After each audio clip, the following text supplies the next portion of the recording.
10년 넘게 야산에서 은둔 생활을 하며 인근 농가와 사찰에 침입해 생필품을 훔친 50대가 검거됐습니다. 피의자는 10년이 넘는 세월 동안 사회와의 접촉이 전혀 없었는데요. 피의자는 인적이 없는 야산에서 생활하다 먹을 것이 떨어지면 농가를 찾았다고 합니다. 보도에 양진호 기자입니다.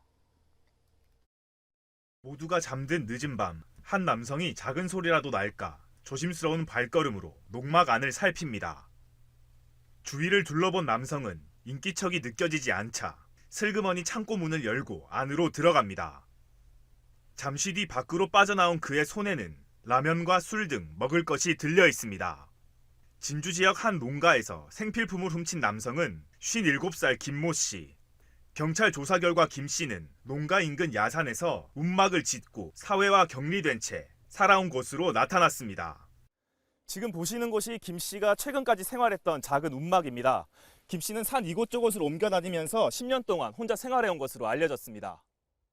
현재까지 드러난 범행만 모두 120여 건, 피해자는 29명에 달합니다.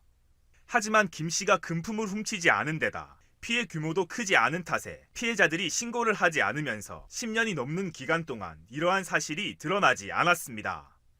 그런데 최근 김 씨가 농막의 문과 잠금 장치를 훼손하는 경우가 늘어나면서 경찰에 신고가 접수됐고 결국 덜미가 잡힌 겁니다.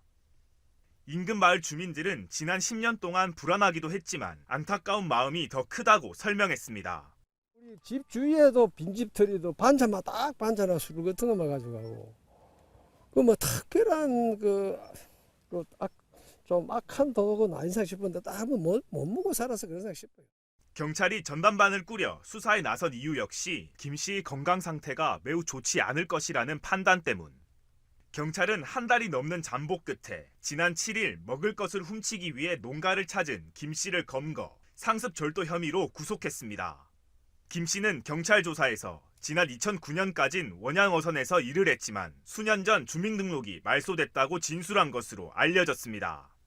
우선 경찰은 김 씨에게 기본적인 생필품을 제공하고 있으며 향후 김 씨가 사회에 복귀할 수 있도록 지원할 방침입니다. 저는 밉지만은 피의자를 근거해 보니까 좀 열악한 부분이나 이런 부분이 많습니다. 그래서 유관기관과 이렇게 협조를 해서 건강검진이라든지 사회복지라든지 이런 차원에서도 지금 추진 중에 있고. 10년 넘게 야산에서 혼자 생활해온 김 씨. 현재 드러난 그의 범행 121건의 피해 규모는 약 150만 원입니다. SCS 양진호입니다.